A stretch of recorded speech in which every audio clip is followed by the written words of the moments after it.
Hello again, everyone. Welcome to Washington Gun Law TV. I'm Washington Gun Law President William Kirk. Thanks for joining us. Where are we today? We are in Knoxville, Tennessee. We are at the Gun Owners of America's Goals Conference. They are doing a superb job putting on a great program, and it is really nice to be able to reconnect with a lot of our friends. But America, we're going to need to talk about this Sig P320 brouhaha again, because as you know, there has been a significant, and I do mean a significant development in the story that in many ways reignited this controversy all over again. It appears that a US Air Force Airman has been arrested for manslaughter in relation to the death of the US Air Force Airman that kind of, as I said, reignited this whole story. We're going to break it all down as best we can. So today, let's spend a few minutes and let's talk about, so, does this change things for Sig?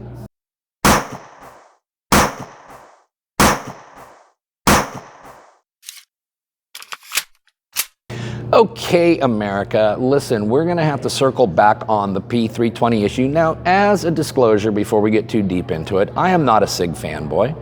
I am not trying to persecute Sig either. So this is neither a prosecution of them, nor is there a defense of them. What I am trying to do is give all of my viewers the most objective information that I can give them so that they can make up their own mind. They can attach whatever weight they want to it, and they can determine what they believe is the issue. And for some of you who may be owners of this firearm, this comes down to a trust relationship. Do you trust this firearm? Do you trust this company to defend your life? And these are decisions that you're going to have to make for yourself.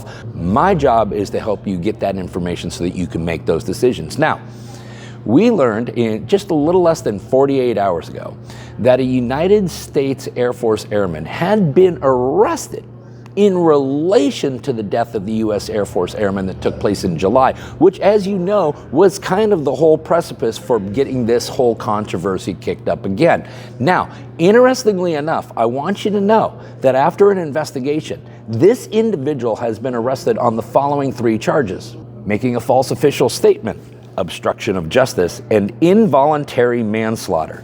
Now, you probably have your imagination running already, thinking of all the factual scenarios by which a person could end up in this kind of hot water. We don't have a probable cause affidavit. I'm not going to speculate at what happened here, but what I am going to teach you today, and this is the angle we're going to take, is we're going to teach you what Wyoming manslaughter says so that you could understand theoretically what kind of activity would have had to have been alleged in order for this individual to be charged with those crimes. And then as the details come out, as we learn more about the specifics of what actually occurred, this is information that I, and I hope other content creators, will pass along to you, because these are important components in you making whatever decisions you need to make about this particular firearm.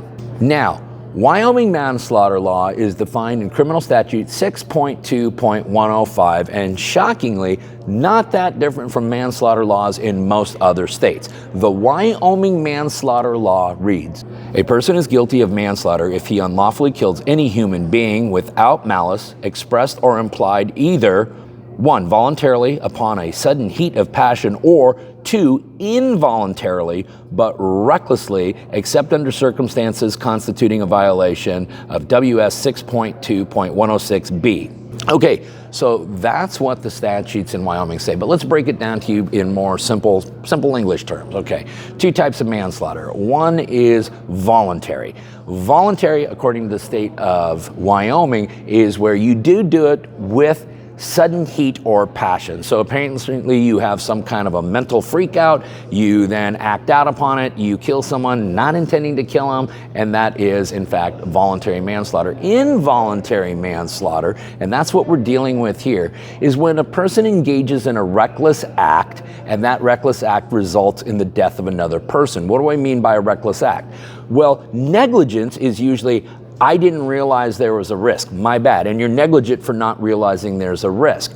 Recklessness, however, is realizing there is a risk and choosing to do the act anyways. And that is what the allegations in general mean here in Wyoming.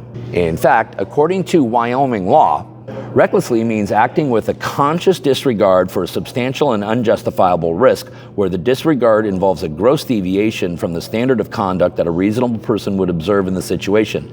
Essentially, it is more than just being careless. It involves a conscious choice to ignore a high probability of harm. So when we realize what the allegations are here, and that is making a false statement to law enforcement, obstruction of justice, and then involuntary manslaughter. It doesn't take a very vivid imagination to come up with a long list of factual possibilities that may have occurred here. Now, ultimately, we're going to get a probable cause affidavit. Ultimately, we're going to get some actual evidence about what occurred here. And as soon as we do, we will, of course, give you all of the information in a nice, objective fashion. But America, as we kind of take a more 35,000 foot view on what's going on here, I think we do need to ask ourselves, and I think it's fair to ask this, that the single biggest controversy that got this whole story started up again, and I should point out got the story started up again because there were plenty of other incidents, yes, that had already created this controversy. But before we start going out and finding Sig guilty of everything, and before we go out and start just, exonerating Sig altogether, let us all just take a few moments.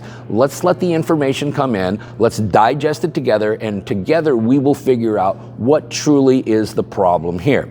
But the story that got this all rolling again today has a significantly different look than it did a couple of weeks ago, and I think we all have to recognize that. Let's keep that in mind as we go through this process together. Okay, listen, everything that we relied upon in making this video, we'll go ahead and link up down below in the description box so you don't have to take our word for it. Now listen, if you got any questions about this or anything else related to what's left of our Second Amendment rights, you guys should know how to get a hold of Washington gun law by now, but if you don't, that's okay. That information is down in the description box. If you got an idea for a video we should be doing around here, you click on that link right there and you tell us all about it. If you want to subscribe to our monthly newsletter, the information on that is down there in the description box. And then finally, and most importantly, let's everyone remember that part of being the lawful and responsible gun owner, like we talk about all the time here, is to know what the law is in every situation and how it applies to you in any instance that you may find yourself. From Knoxville, Tennessee, here at the Goals Convention, thanks for watching and stay safe.